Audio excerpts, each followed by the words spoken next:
Welcome to Creature Guide Live Daily News. For those of you that don't know, my name is Ethan. Today we're going to be getting into prosauropods as well as tyrannosaurs and a small species of carnivore that has been recently rediscovered. And we are streaming on both Rumble, YouTube, and Kick. So let's dive back into the Mesozoic era or the time of the dinosaurs. So, from Sci News, new fossils of ground sloth like dinosaur could help reveal why sauropods got so big. I don't, I wouldn't really say that any species of dinosaur in general has the anatomy or overall physiology similar to a ground sloth, but you could say with certain species in the way that they foraged or fed on certain types of plants, that it could be somewhat similar to a ground sloth from the Ice Age or the Pliocene epoch, the Miocene. So between about 11,000 years ago to, in some cases, over 20 million years ago in terms of how long the sloths have been around. Okay, let's take a deeper look. So, sauropods are a group of plant eating dinosaurs which exceeded all other terrestrial vertebrates in body size.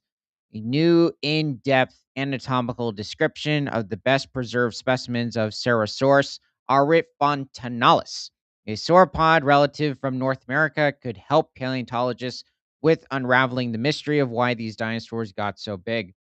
So, Ceratosaurus is a species of prosauropod that has been around since, well, was first discovered back in 2011, and it is from the state of Arizona.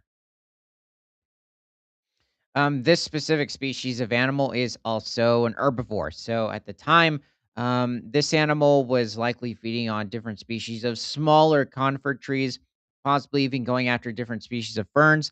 Flowers will not evolve for at least another 50 million years by the time this animal first evolved, which was probably around um, somewhere around 195 to 196 million years ago during the very first 8 million years of the Jurassic. So, this animal, what is also interesting about it, is not necessarily one of the largest species of prosauropods to evolve. In fact, this animal is actually quite small compared to certain prosauropods. It wasn't the smallest necessarily, but it only reached somewhere around 8 to 9 feet in length, It looks or pushing long. somewhere around 2.7 meters. It does, but it's really not that large of an animal. Oh, no, no, I meant it looks kind of like, a wiener dog. I guess you could say to some extent. Um, this animal, it does seem, could probably walk on or likely walk on all fours and even occasionally be bipedal. It had fairly large, robust arms or forearms compared to certain other species of prosauropods, which were strictly bipedal, or it could only walk on two legs. So let's head back to the article and see what else is going on here.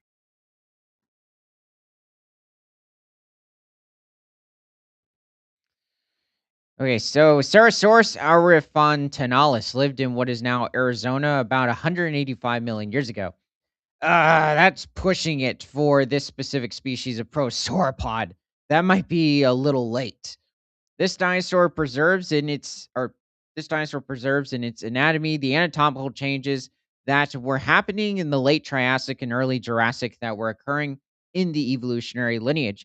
It can help to tell us how getting big happens, said Dr. Adam Marsh, a paleontologist at Petrified Forest National Park. I don't think he's related to Othniel Charles Marsh, but it could be possible. Um, Othniel Charles Marsh being one of the more renowned paleontologists from the 1800s that found a wide variety of different species of dinosaurs, including describing the more famous dinosaur, Triceratops. The new anatomical description of Ceratosaurus aurifontinalis, made by Dr. Marsh and his colleague, Professor Timothy Rowe, from the University of Texas at Austin Jackson School of Geosciences, is based on two skeletons from the Kayenta Formation of Arizona.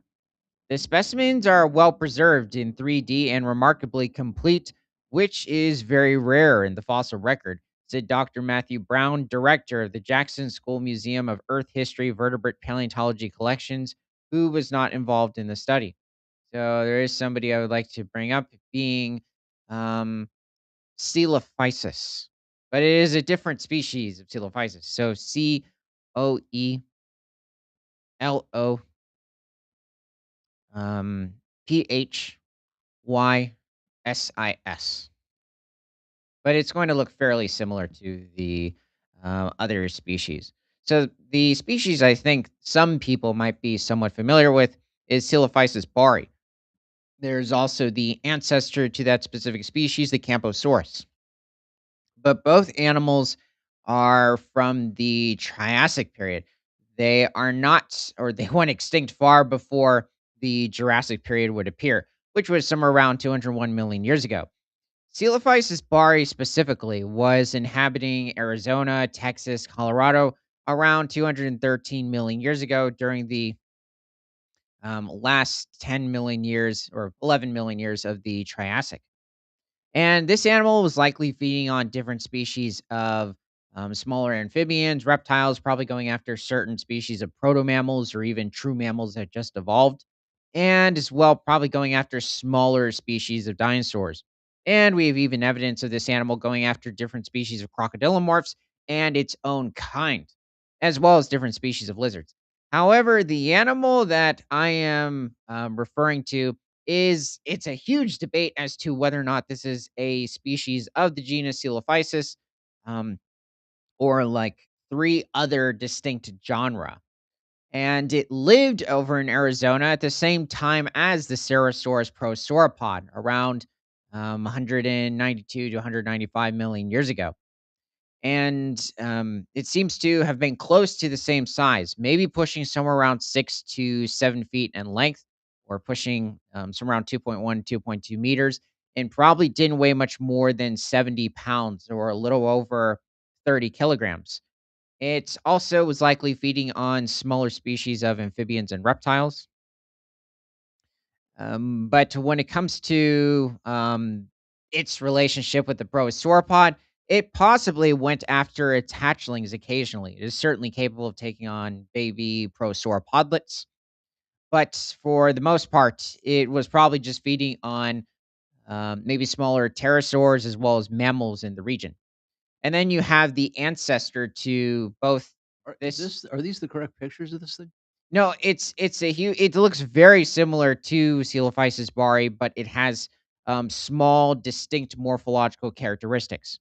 Um, so it's fine that we brought up this. That technically all of these specific descriptions or reconstructions are meant to really focus on Coelophysis bari, but sometimes even Camposaurus can be based off of certain. This actually, this prehistoric kingdom model looks much like a Camposaurus, which is the ancestor to Coelophysis bari, as well as possibly even the other species I'm talking about from the early Jurassic. So it wasn't a threat to a large Ceratosaurus, despite Ceratosaurus not being a big prosauropod. It's just this is an animal that's built for going after larger creatures. So Why such did you bring it up? I just it's one of those animals that I think it's just interesting when it comes to its possible taxonomic position. So it could be a species of Coelophysis or another species of Coelophysoideae in general. So Ceratosaurus aurinfantinalis resembled a ground sloth somewhat, maybe when it was feeding. It stood upright, walked on its hind legs, and had powerful forelimbs with a large curved claw capping the first finger of each hand. Um, the problem is when comparing specifically prosauropods to ground sloths, is that ground sloths also, when it came to their hind limbs or their hind feet specifically, would walk on the sides of their toes, much like today's ground sloths will when you're watching them climb up a tree or they're on the ground. And also to an extent when it comes to even walking on their knuckles somewhat. But, Ceratosaurus would have been much more mobile on the ground compared to sloths in general, but definitely not as powerful as certain other species of ground sloths, which is probably not a great comparison considering we had other prosauropods that could reach well over 5 to 6 tons, reaching the size of the largest ground sloths as well.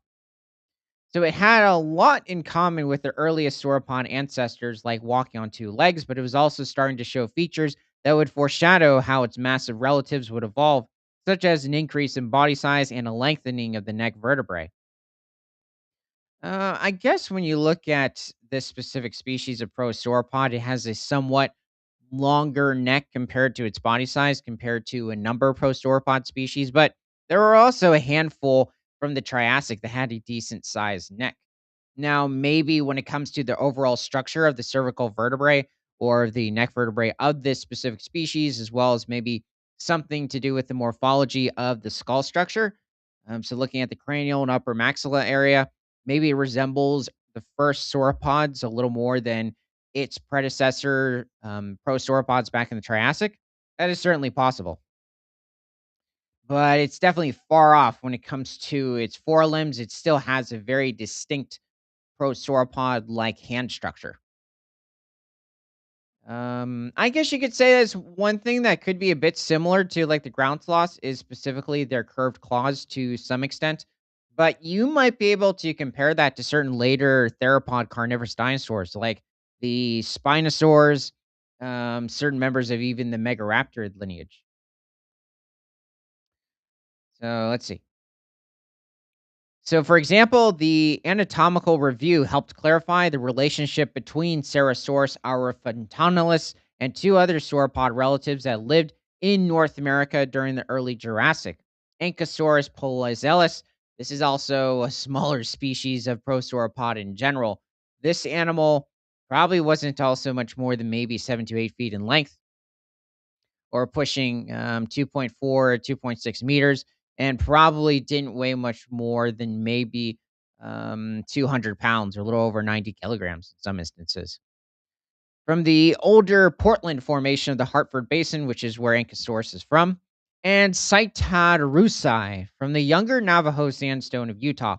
Both of these animals are from the early Jurassic, somewhere around 190 to 195 million years ago. The paleontologists found that the three don't have a common North American ancestor. Instead, they evolved from dinosaur lineages that came to North America independently. Blake Okay, Trax asks, "Have you played the Isle game?" I have.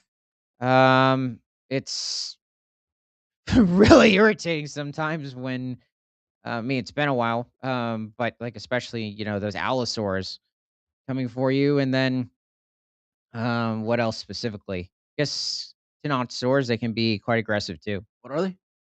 The species of early Cretaceous ornithopod from No, I Texas, didn't hear the name. Tyrannosaurus. It's a 20-foot long, probably 2 to 3,000 pound or 1,000 kilogram to 1,300 kilogram herbivore from the early Cretaceous. Allosaurus being a 3 to 3.5 ton individual, depending on the species, but probably also referring to Allosaurus fragilis.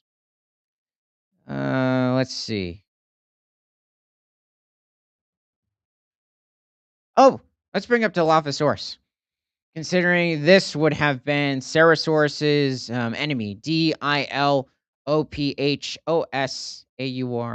sorry, Dilophosaurus. So, yeah, Cerosaurus. I think at first it seemed like this animal didn't really have any predators to be concerned about, especially since I mentioned that possible Coelophysis species, And the first one to come up. and of course. So this animal did not there is no evidence for Dilophosaurus containing a frill like a frill-headed dragon over in Australia. As well, when it comes to the overall skull structure of Dilophosaurus, it's a bit too circular to an extent, or I guess you could say even ovalish, at least when it comes to the Jurassic Park model compared to the authentic individual or the realistic specimen. And as well, when it comes to the crests, they're a little too, ovalish as well. Oh, we know it spit giant loogies on people. Oh, yeah, that too. There's also no evidence for Dilophosaurus having the capability of creating, like, a clump of toxic muck and, spitting it at its victims. Also, when it comes to the overall physiology, it's far too delicate in that reconstruction. Also, it looks like a bit of a raptor, and they just copy and pasted, like, the crest and the frill. Okay, Maybe it something says else. Jurassic Park with this. This is not a Jurassic Park model. No, this model came out a few years back when it came to, reconstructing a Dilophosaurus. And, there have been certain models like it. I believe it's possibly based off of a certain skull we have found of the animal, but Dilophosaurus is not very common. So this animal was one of the largest species of carnivorous theropods to have evolved by the early Jurassic. I thought he was the size of a big dog. Yeah, maybe. Well, that would refer to, certain species of prosauropods he might have hunted now and then.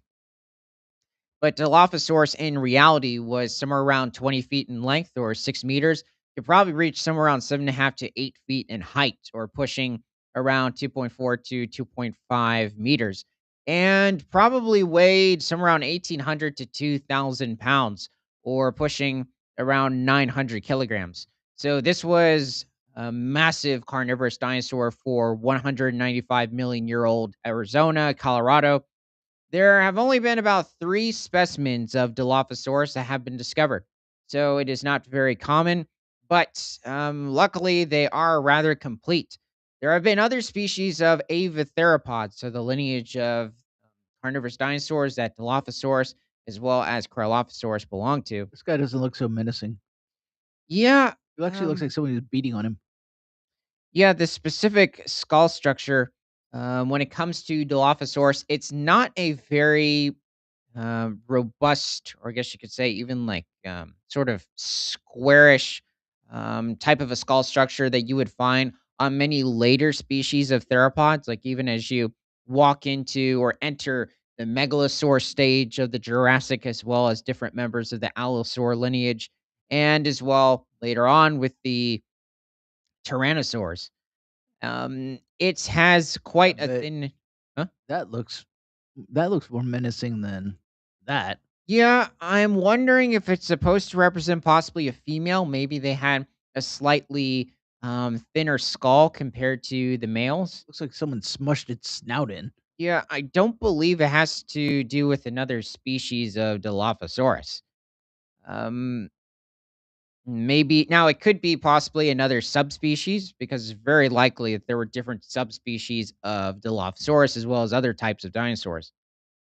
Basically, there would be smaller, well, depending on subspecies, but different morphological traits within the different populations you would find in different ecosystems. Let's say in this case with Dilophosaurus in North America.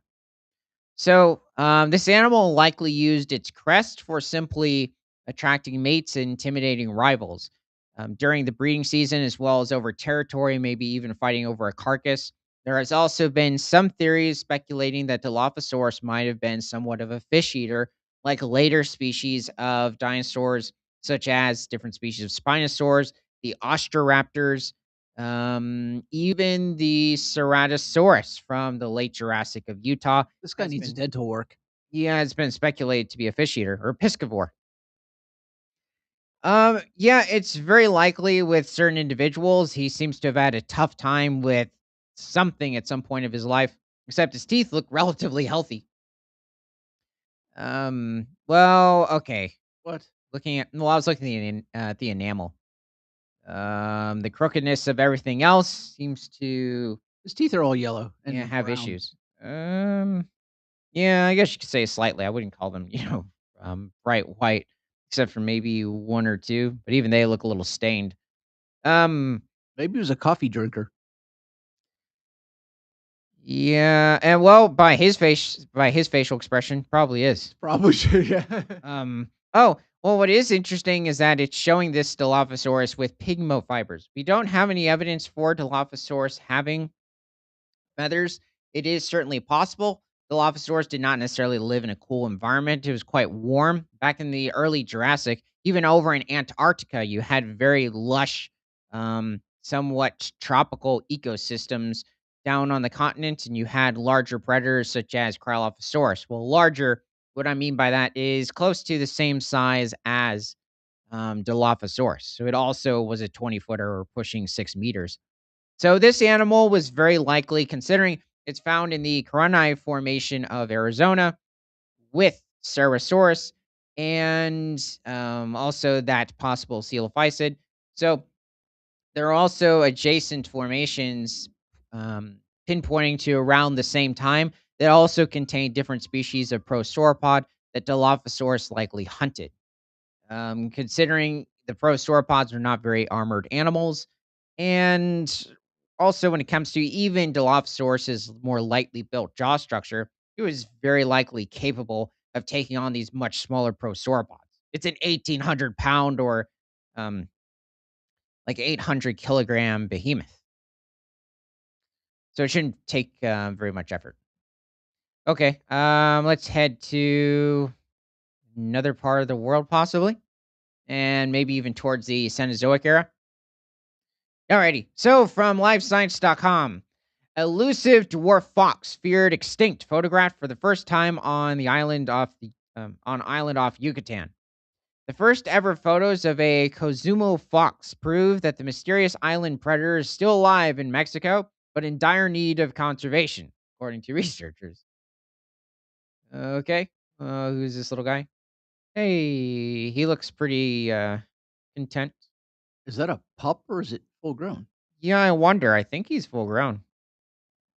Kind of looks like a different, but a gray fox to an extent. He's probably closely related. So the Cozumel fox was captured by a highway and later released into the Laguna Columbia State Reserve. An elusive dwarf fox that was feared extinct has been photographed for the first time after being spotted near a highway in Cozumel, Mexico. The tiny animal was part of the mysterious Cozumel fox population, a potentially undescribed species that had not been officially cited in more than 20 years. So interesting. They had not given this animal a genus or species name. That's quite remarkable. Cozumel foxes live only on Cozumel, an island near Cancun. Researchers know very little about these mysterious predators, which are roughly 20 to 40% smaller than their gray fox, Eurocyan cinerargentensis. No, Cinerargenteus. Cousins that live on the mainland. Well, also, when it comes to gray foxes, they can still reach somewhere around 10 to 12 pounds or a little over 5 kilograms.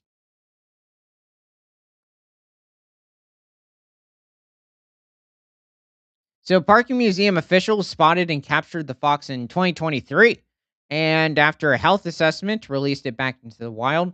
Researchers have now shared the photographs and documented the encounter in a new study published May 4th in the journal Neotropical Biology and Conservation. Although the rediscovery confirms that Cosmo foxes are still alive, they are likely on the brink of extinction, the study authors noted. Photographs highlight the need for focused research and conservation efforts. I don't know how large Cozumel Island is. In fact, I'm not really familiar with Cozumel Island. So the question is, when it comes to the population size on the island, how large is this place? And what is their genetic variety? Where's And it the question is genetic variety a big issue for this creature itself? Because where's it at? Cozumel Island, Where does it show it? well, technically that's the name. Oh, okay, hold on. So the biggest challenge facing the Cozumel fox is that we still know almost nothing about it, including its remaining population size, distribution, or ecology. Study first author Travis Beyer, executive director of the conservation organization Pathos Wildlife, said in a statement that uncertainty alone is dangerous because it makes effective conservation extremely difficult. Okay, so it sounds like they're making a statement on something they know almost nothing about. So we don't you could have it in certain areas of coastal Mexico, or I guess you could say southeastern Mexico, where this animal still exists in possibly larger numbers. I think that's Cozumel. Does it say the like square mileage or Uh, kilometer? So, Kazuma foxes are an example of insular dwarfism, an evolutionary process in which larger animals, including fox-sized mammals, evolve to be smaller after colonizing islands, which there are where there are limited resources and less space than on the mainland. So, kind of like with what we see in the Columbian mammoths, the woolly mammoths back in the Ice Age. when a handful of populations ended up being marooned on smaller islands off the mainland. So the foxes aren't the only mammals that have shrunk on Kazuma over time. The other examples include the island's critically endangered pygmy raccoons, Procyon pygmies, and dwarf coatis, or coatimundes, or It's coatimundis. Cozumel. Oh, Cozumel. I guess I'm just not familiar with that island. I think it's a tourist place.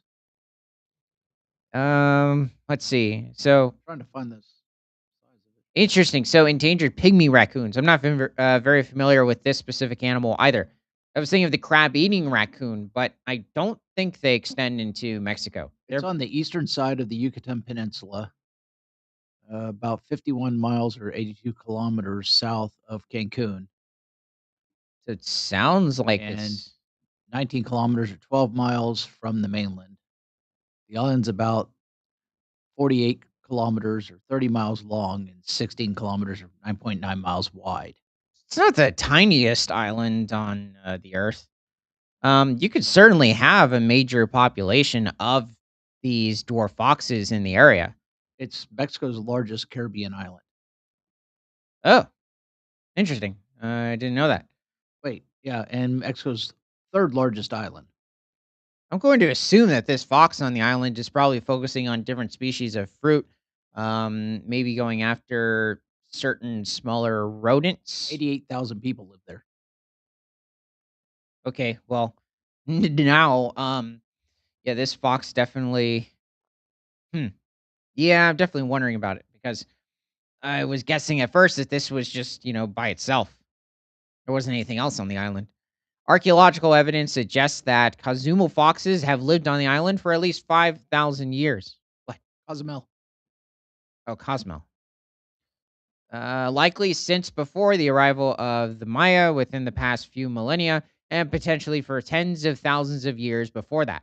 So it sounds like they've been around since the Pleistocene.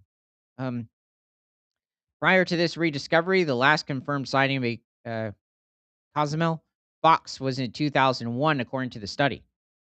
Yeah, so it's definitely been a while.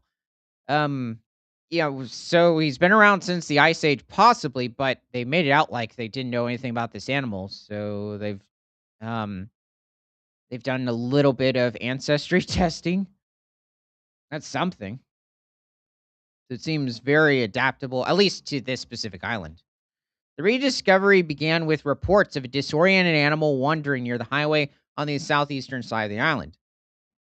Officials with the Parks and Museums Foundation of Cozumel located and captured the fox, an adult male, on September 14th, 2023. They checked its health and later released the fox in the Laguna Colombian State Preserve, a protected area just south of where it was captured. Recent and historical sightings suggest that Cozumel foxes could have an extremely restricted range in the island's south, where nature is increasingly threatened by development, land use change, invasive species, and natural disasters. So the researchers recommended surveys to determine the current distribution and size of the Cozumel fox population, along with morphological and genetic assessments to establish its evolutionary status and conservation efforts to protect its assumed habitat in southern Cozumel, minimize human wildlife conflict. Ultimately, we hope this work helps move the Cozumel fox from a little known, uncertain presence on the island to a better understood key part of Cozumel's ecosystems. We also hope it demonstrates that conservation. Okay, it's just being repetitive. Okay. Oh, hopefully there's a successful breeding population in the area, but I also don't know specifically like how large the protected area is, or you could even say just available habitat in general. Okay, well, let's head back into the time of the dinosaurs. And from Sci News, fossilized stomach contents reveal what young tyrannosaurs ate. So I wonder what species this is going to be occurring with. Paleontologists in Canada have found a Wait, 70. explain Tyrannosaurs. Okay, so this is a group of carnivorous theropod dinosaurs that first evolved in the late Jurassic, around 161 million years ago. Say 161 years ago and not 161 million years ago. Oh, you said million. Oh, and ended up going extinct at the very end of the Mesozoic era, about 66 million years ago. So they were a very successful group, and they're also a lineage of the Coelurosaur group of theropods, also deriving from the Ava and Neotheropods earlier in the Jurassic and the Triassic periods.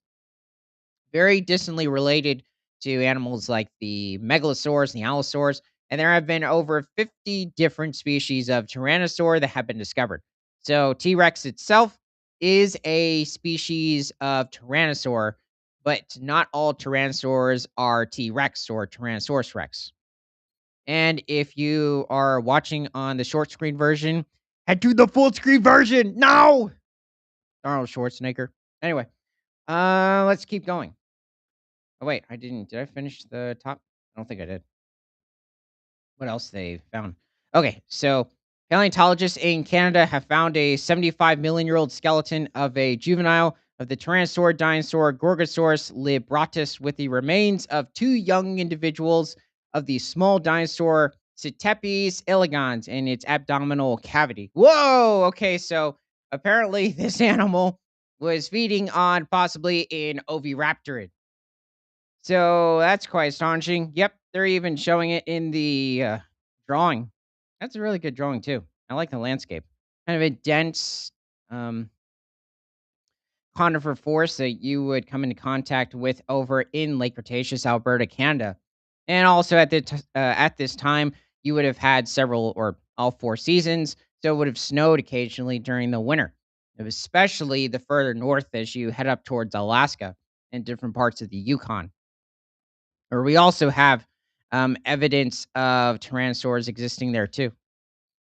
Tyrannosaurids are a group of carnivorous dinosaurs that dominated the ecosystems of Asia and North America near the end of the Cretaceous period between 80 and 66 million years ago. Tyrannosaurs were now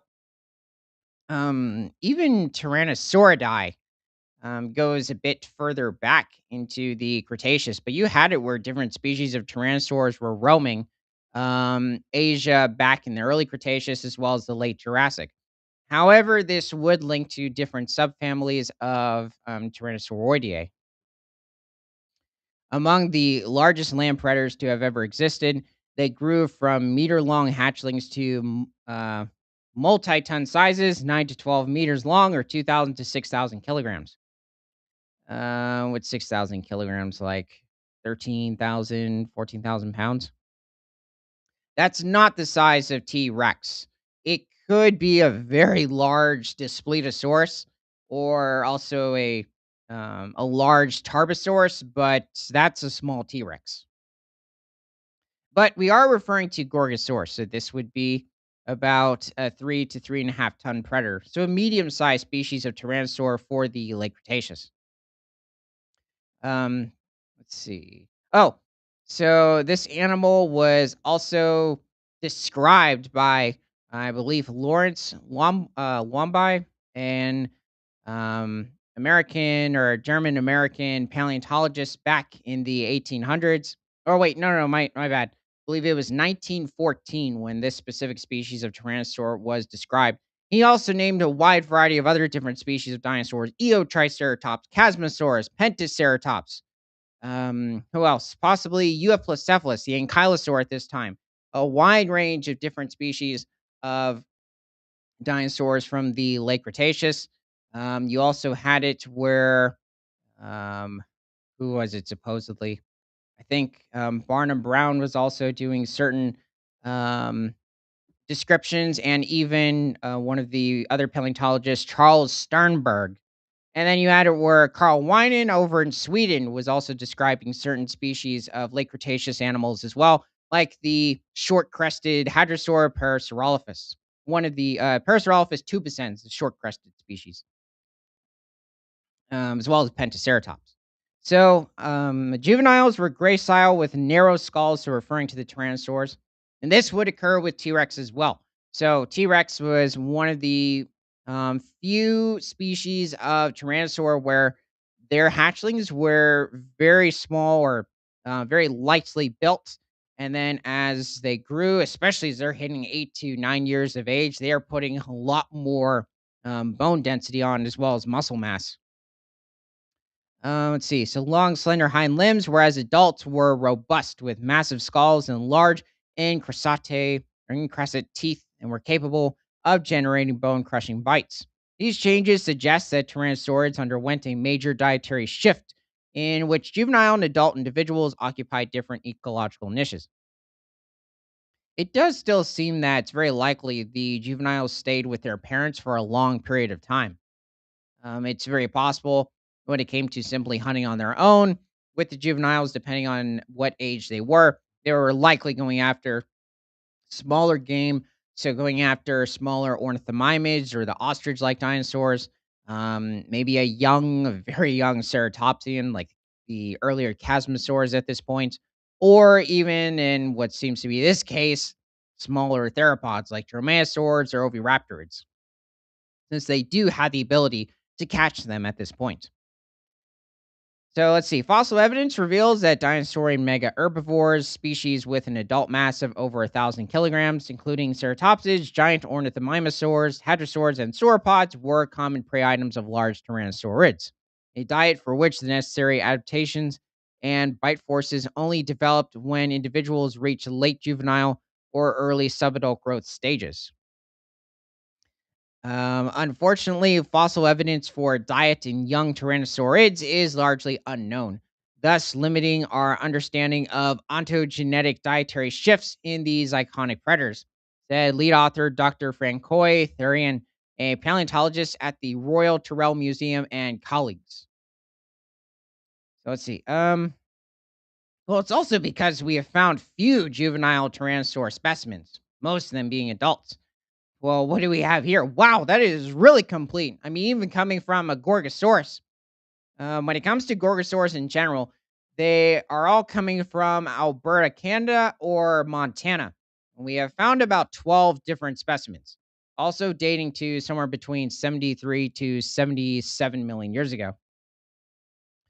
Um, wow, interesting. Yeah, you can tell how that's a much, even compared to an adult Gorgosaurus, which was more lightly built compared to T Rex, Tarbosaurus, Daspletosaurus. I'd say slightly more robust than Albertosaurus, but not by much. Um, it's a very, or a much thinner or more narrow snout, but still a bit more robust compared to certain other earlier species of carnivorous dinosaurs, especially certain types of allosaurs, even earlier megalosaurs. So this looks great. But let's see. I'm guessing this is where the Oviraptor was. Interesting. So he was eating it, or he had ingested it, and he died. So that's a bit odd. I feel like He just a took too big of a bite. yeah, I guess he was like some Oviraptor eating contest. Yeah, it seems to. Oh, whoa. Maybe somebody forgot to hydrate also beforehand. Gosh. Okay. Let's see if there was anything else that they found. Actually, beforehand, let's bring up a species of ceratopsian, the Chasmosaurus. Chasmo. Oh, he popped up.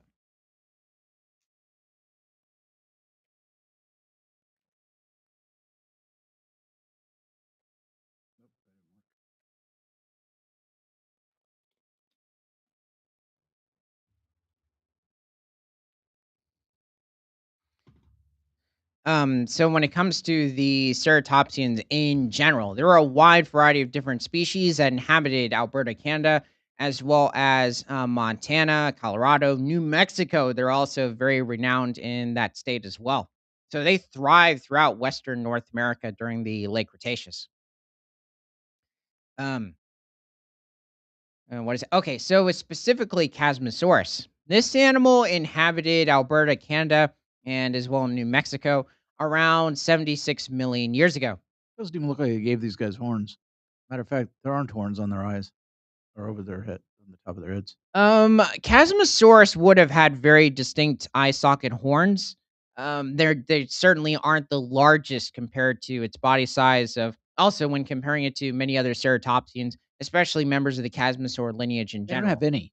Yeah, this one's it looks like, it's another species of Chasmosaur. It's not hitting me at the moment. Is it possibly like Navajo ceratops?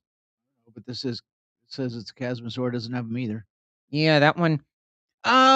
This is it. What is this? The Carnegie Museum or the Denver Museum? It's not hitting me, but this is one of the skeletons of Chasmosaurus, and I wonder if it's possibly of a younger individual. Seems pretty large though. Chasmosaurus did have smaller eye socket horns and also a very distinct nasal horn as well, or a horn just above the snout or the just before the nostrils. But also something that's very distinct when it comes to Chasmosaurus is, as you can see, there are two very large holes in the or on both sides of the frill. And no, you would not have had two distinct holes in real life. There would have been a massive area of tissue that filled this specific area, very dense layer of tissue. So that would have somewhat have been protection against the different tyrannosaurs that it coexisted with, as well as the other ceratopsians as well.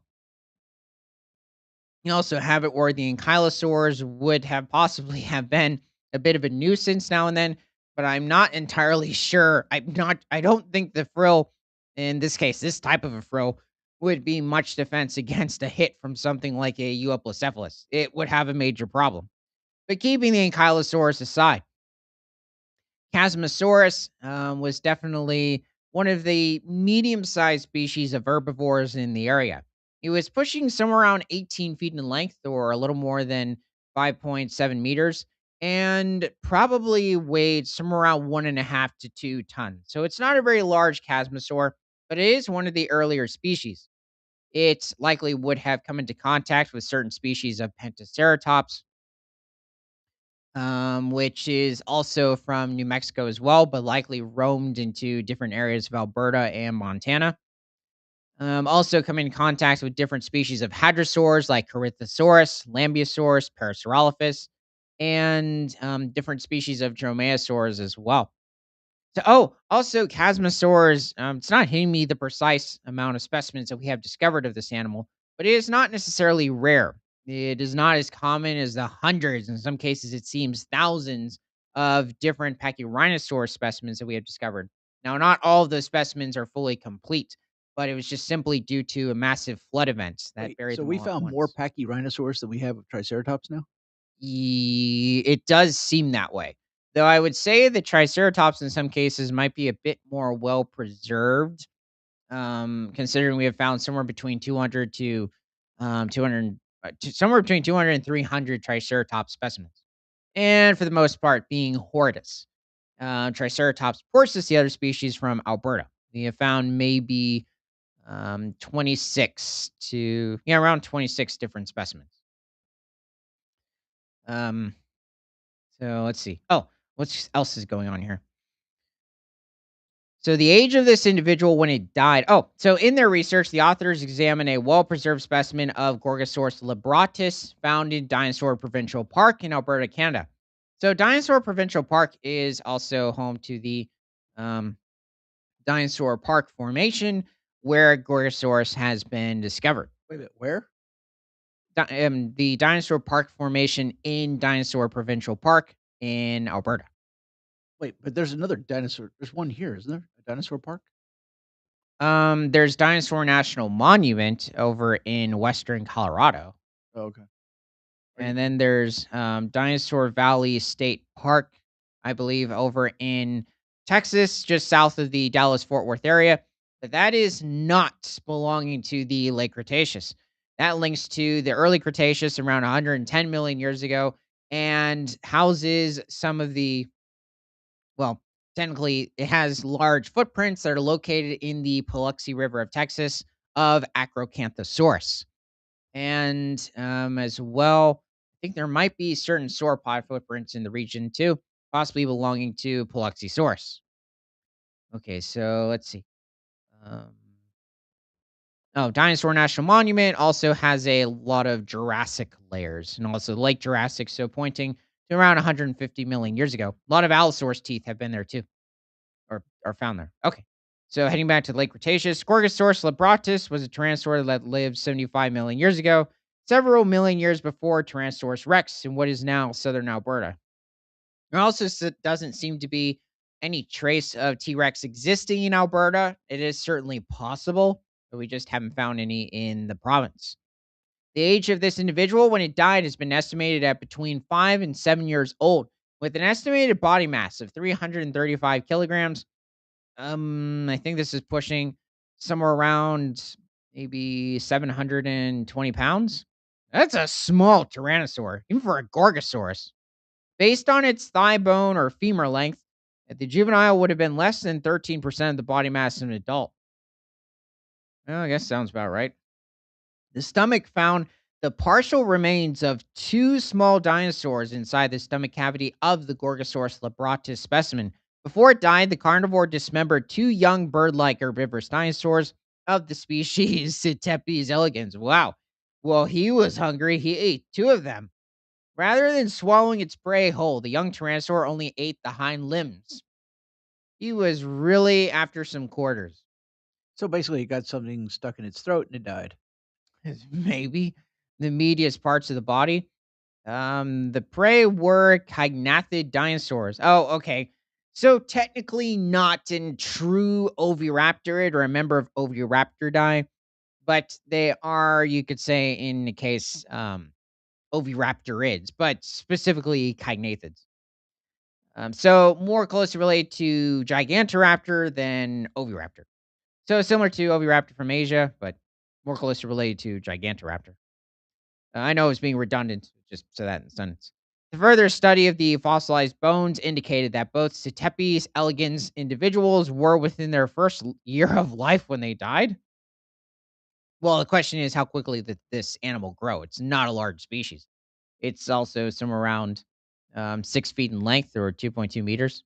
Well, that would be around 1.8 meters.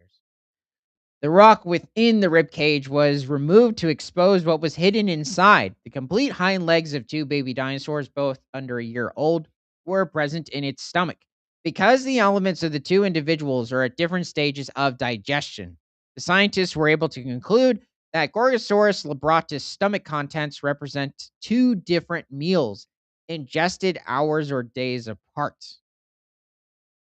Well, that's interesting considering it seemed to be that the entire carcasses of these kygnathed theropods were still in very good shape inside of the body. So I'm wondering what was going on.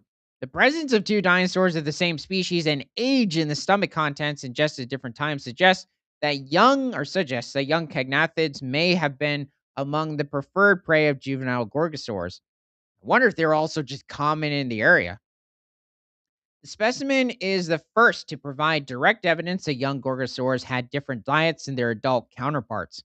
Based on tooth marks left on bones, adult gorgosaurs are known to have hunted mega herbivore dinosaurs such as ceratopsians and hadrosaurs. Yeah, it seems to be the case occasionally in ankylosaurs, but they're a pretty risky prey item. Adult gorgosaurs use their massive skulls and large teeth to capture large prey, bite through bone, and scrape and tear flesh from carcasses. And yep, I'm pretty sure wolves do that too. However, juvenile gorgosaurs weren't built to hunt such large prey. Juveniles were lean with narrow skulls, blade like teeth, and long, slender hind limbs. They were ideally suited for capturing and dismembering small and young prey. The evidence suggests that tyrannosaurs occupied different ecological niches over their lifetime. Okay, this is being a bit repetitive. Let's see. So this dietary shift likely began around the age of 11, when the Tyrannosaurus skulls and teeth started becoming more robust.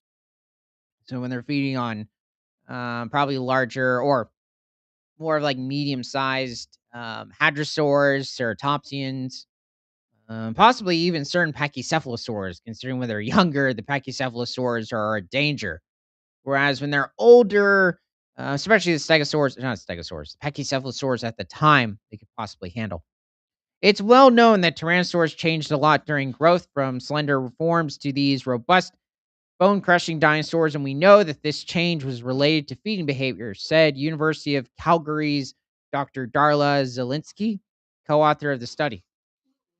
They appear to have gone from hunting prey like Cetepus elegans, small fraction of their size as teenagers, to hunting mega herbivore dinosaurs as large or larger than their size as adults. By teenagers, I would think that the Tyrannosaurs or the Gorgosaurs in this case would be feeding on really at least hadrosaurs for the most part. Maybe occasionally going after an ornithomimid, but that's a lot of energy I would think being expelled for a much smaller animal. I mean, you're still talking about in some cases a 400-pound species of ornithomimid, like Struthiomimus or Ornithomimus. But this was definitely interesting how that ended up being preserved. Okay. Well, that's it. Thanks for joining. And from prehistoric to present, my name is Ethan. This is Creature Guy Live Daily News. We're streaming on both Rumble, YouTube, and Kick. And happy International Gorgosaurus Day. And the last stream, I'll change it to International Triceratops Tortoise and Triceratops Porsus Day. So both Canada and America together. And remember, nothing is better than all animals all the time.